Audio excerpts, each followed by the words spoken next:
안녕하세요. 4주 공부할 걸 3주로 줄여주는 걸 목표로 하는 수련 목회자 수다 영상 9번째 영상입니다. 저번 영상까지는 교리와 정정에 대한 내용을 다 정리를 했는데 이번에는 감리교회 신학, 웨슬리 설교에 대해서 정리를 한번 해보려고 합니다만 제가 조직신앙을 그렇게 강하지는 않은 편이라서 그냥 그거는 그냥 이거 영상 한 편으로 끝내보려고 합니다. 그냥 조직신학 내용 깊이 들어가면 저도 머리 아프고 뭐 솔직히 제 입장에서는 조직신학하면 물은 물이로 돼 산은 산이로다 뭐 이런 느낌이 굉장히 많아서 그냥 그런가 해서 아는 대로 물론 정답을 썼지만 뭐 어떻게든 뭐 점수는 또 잘 나왔고 졸업하고 옥산수 받는 데는 특별한 이상은 없었어요. 제가 수련 목회자 선발고시 했을 때 그 시험은 총 3문제의 서술형이 나왔는데 제가 문제 풀면서 마지막 문제는 내가 100% 잘못 썼다라는 느낌을 받았거든요. 나중에 수련 목회자 영성 수련회를 가보니까 거기서 점수를 알려준대요. 정확하게는 너 몇 점 이렇게 알려주는 게 아니라 어느 정도 했네요 뭐 이런 식으로 알려주는데 그때 당시에 그 교리와 장정하고 감리교회사 같은 경우에는 80은 넘었네요 뭐 이런 식으로 표현을 했고 대신 웨슬리 신학만큼은 한 60점대네요 이렇게 말을 하더라고요. 근데 100점 만점에 3문제니까 아마 한 문제당 33점 하니까 두 문제는 제가 제대로 썼고 마지막 한 문제가 진짜 방향을 잘못 썼거든요. 그 산상수훈인데 그게 마음의 청결 쪽으로 썼어야 하는 건데 또 다르게 제가 그때 헷가닥 해갖고 그래서 아마 하다 보면 한 60 몇 점 나오는데 아마 그렇게 60점대는 나옵니다 이렇게 말해준 거 보니 아 예상대로 됐겠구나 하는 생각이 들어서 웨슬리 신학 뭐 감리교회 신학은 저의 영상보다는 뭐 주변에 있는 자료집을 통해서 정리를 하는 게 또 좋고 게다가 또 감리교회 같은 경우에는 학교가 3개잖아요. 그러면 감신의 교수님, 협성의 교수님, 목원의 교수님이 좀 미묘한 차이점이 있지 않나요? 보통 그런 얘기 자주 듣다 보니까 아휴, 정답이 참 어렵습니다. 하지만 저는 제가 알고 있는 노하우와 기술적인 부분을 한번 이 영상에 담아보려고 합니다. 웨슬리 설교는 총 15개의 설교문으로 통해서 이제 감리교의 신학에 대한 서술형을 문제를 푸는데 제가 봤을 때는 설교문이 26개였는데 2020년 시험부터 이제 15개로 줄었어요. 굉장히 좋은 유익하죠?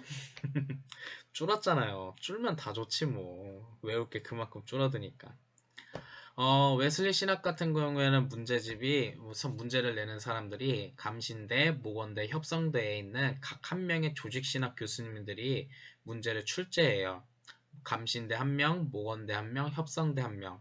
그리고 총 3명이 이제 골방에 갇혀서 아마 갇혀 있겠죠, 뭐 수능처럼 갇혀서 거기서 이제 각각 3문제씩을 내요. 그리고 총 9개 문제 중에서 서로 교수님들 3분이 모여서 겹치지 않는 한도 내에서 각각 한 문제씩을 선별해서 출제하는 경향이 있죠. 그러니까 제 생각에는 여러분들 각 학교에서 수업을 들으신 분들은 마지막 학기나 혹은 마지막 수업 때는 출제위원회 조직신학 교수님의 수업을 한번 들어보는 게 어떨까. 저희 모건대에서는 이선희 교수님이라는 좋은 분이 계시거든요.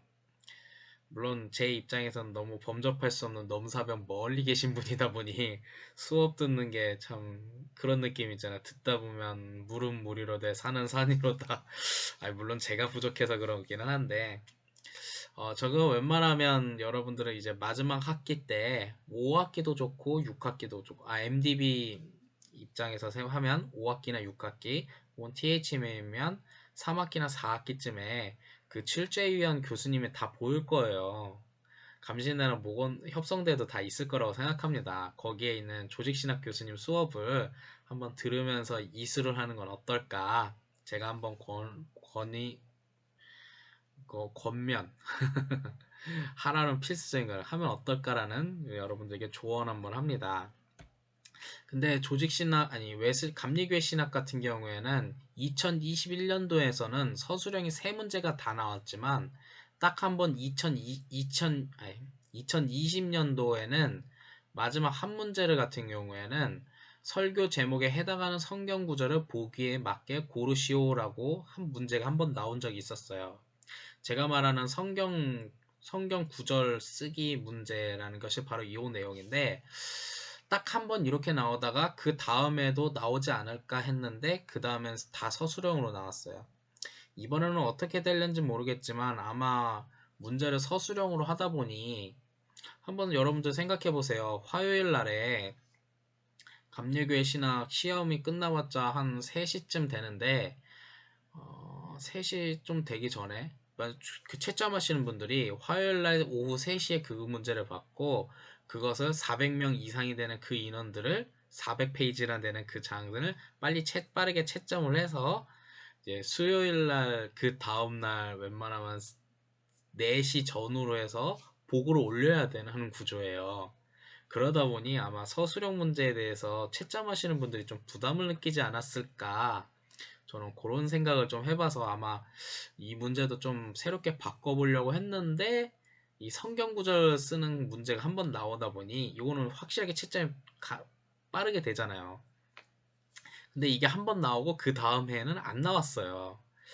아, 이게 뭘까 하는 생각도 드는데 아마 제 생각엔 웨슬리 신학도 서술형보다도 뭔가 좀 깔끔하게 좀 빨리 채점을 할 수 있는 부분으로 좀 바뀌는 경향이 좀 있어 보이기는 합니다만 아쉽게도 그거에 대한 대안은 없죠. 어떤 데는 뭐 예를 들어서 빈칸 채우기 정도 어떤 그 신학을 정리한 정리에 빈칸 채우기로 나온다는 얘기도 있었지만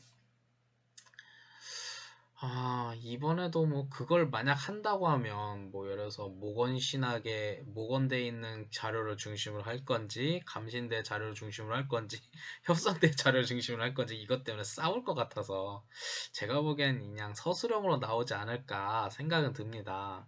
물론 이것이 채점을 할 때 딱 보니까 이거 우리 모건대 학생 거네 맞게 해줘야지 뭐 이런 식으로는 안 될 거야. 아마 이름표는 가리고 이제 시험지가 답안지가 배분이 되는 구조이기 때문에 뭐 예를 들어서 요 놈은 내가 수제자의 글씨체 같구나 이런 식으로 한다면 또 모를까.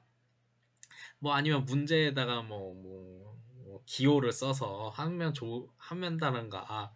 그렇다면 모르겠지만 또 그런 짓을 하면 또 그런 짓을 수용할 만한 교수님이 출제위원이 될 일은 또 없고 한데 아무튼 그렇게 되지 않을까라는 생각은 듭니다. 뭐 들리는 얘기로는 모건대학교는 이선희 교수님께서 하신다고 하더라고요. 그분 교수 은퇴하셨는데도 하시는 거 보니 하여튼 저는 이해는 잘못했지만 그분은 진짜 조직신학은 최고봉인 것 같기도 합니다.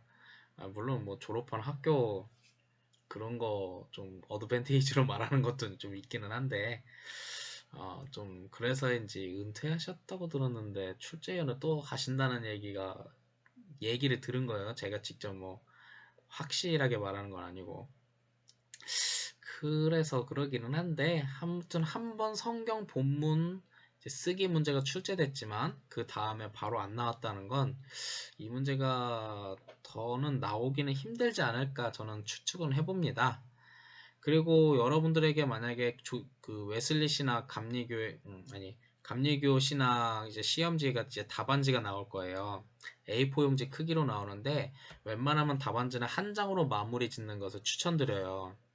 제가 3분의 2페이지, 3분의 2페이지라고 하는데 정확하게 말하면 이런 구조로 페이지의 분량에 맞게 쓰는 것이 제일 좋다는 거죠. 예를 들어서 자기가 아는 거를 다 써서 뭐 답안지 두세 장으로 하면 점수가 더 잘 나올 거라 생각을 하시는 분들도 있을지 모르겠는데 제가 누누이 얘기했지만 화요일날 오후 3시쯤에 답안지를 받아서 24시간 안에 결론을 지어야 돼요. 채점하는 교수님 마음도 좀 생각하세요. 생각하세요. 여러분들 응시생이 최소 400명이에요. 최소 400명. 계산하기 편하게 뭐 420명이라고 쳐봐요. 그럼 한 교수님당 몇 페이지야? 140페이지가 140장을 채점을 24시간 안에 해야 한다? 그 교수님 걱정도 좀 하세요. 제 생각엔 그래요. 아마 채점하는 교수님들도 답답할 거예요. 아마 내용 보면서 얘가 도대체 나한테 배운 놈인지 딴 놈한테 배운 놈인지 모르겠는데 왜 이렇게 양을 많이 썼어 하면서 한숨 쉬지 않을까. 예, 그러니까 웬만하면 한 장 안에 쓰는 거를 저는 추천을 드려요. 근데 쓰는데 3분의 2 페이지라고 얘기한 것은 한 페이지에 3분의 2 분량만큼 면적만큼을 쓰라는 내용이죠. 즉 뭐냐 1번 문제, 2번 문제, 3번 문제 서술을 여러분들 보고 있는 내용처럼 그렇게 서술을 하는 것을 추천드리고, 웬만하면 뭐 한 문제가 특별히 양이 적게 하는 게 아니라 고르게 그리고 간단하게 핵심만, 이거는 3개 신학 모두 부정할 수 없는 핵심이다라고 하는 것만 이제 적어서 올리면 될 것 같습니다. 이렇게 해서 하면 무난하지 않을까. 저 또한 시험지를 풀 때 이렇게 했었고, 특별히 2장 하면 별로 2장 뭐 쓸 정도로 뭐 내공이 많지도 않지만 거의 요런 간격으로 저는 써서 제출을 했었고, 한 문제를 좀 방향을 제가 순간 헷가닥 해갖고 방향을 잘못 접어서 이제 좀 그랬죠. 그게 아마 산상수훈이었던 걸로 기억나요. 심령이 가난한 자라는 것을 이제 마음이 청결한다는 것으로 써야 하는데 그 돈 가지고 썼던 것 같아서 전혀 방향을 잘못 잡아서 아마 감점 처리됐는데, 근데 또 주님이 저를 불쌍히 여기사 그것 때문에 떨어지는 일은 없었습니다. 아휴 부끄럽네, 제가 말하고 나서 보니까. 그리고 제가 이제 블로그에 올려드린 자료는 뭐 4일 주기로 전체적인 내용을 반복할 수 있게 이제 정리를 한번 해봤습니다. 그러니까 4일 동안 4일에 한 페이지씩만 보면 4일이 지나면 이제 전체를 한번 훑어볼 수 있는 걸로 만들어 놨지만, 역시 저는 조직신학이 좀 약하기 때문에 제 자료집은 좀 많은 도움은 안 될 수도 있을 것 같습니다. 그 외에도 기타 저도 조직신학이나 웨슬리 신학은 자료를 다른 분들의 있는 자료를 좀 많이 받아봤는데 그거는 제 블로그에 올리진 않았어요. 제가 작성한 문건이 아니기 때문에, 제가 작성하지 않는 문건이기 때문에 그걸 올리는 것은 옳지 않다고 저는 여기기 때문에. 근데 만약에 이런 제가 정리한 것이 아니라 다른 사람들이 정리했던 게 굉장히 깔끔하게 잘 되어 있거든.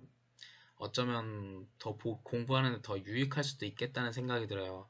만약 그런 자료들이 필요하시다면 댓글에 이메일 주소만 적어주시면 제가 지금 저도 제 개인 사역하느라 바빠서 정확히는 모르겠지만 되는 대로 그 메일 주소로 제가 보내드릴게요. 어떤 자료로 보낼지 건지는 제가 여기서 공개는 하진 않고 좀 몇 개 있어요. 제가 정리한 것보다는 훨씬 더 좋다고 생각을 합니다. 근데 그게 어떤 자료인지는 밝히면 뭐 그 작성자가 이 영상을 보고, 물론 볼 일도 없겠지만 작성자가 이제 뭐 고소고발 들어오면 저는 가난해서 가난해 가서 배상금도 없고 뭐 아무튼 배상금 뭐 아무튼 돈 낼 수도 없고 하니까 그냥 있으면 제가 몰래 뭐 보내드려 볼게요. 솔직히 감리교회 신학은 여기까지예요.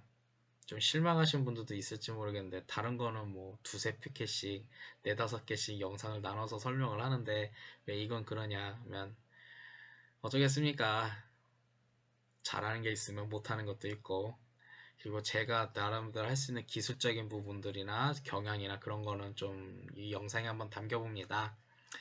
여러분들 오늘의 영상은 여기까지며 여러분들 앞길에 좋은 일이 있기를 간절히 소망합니다. 끝!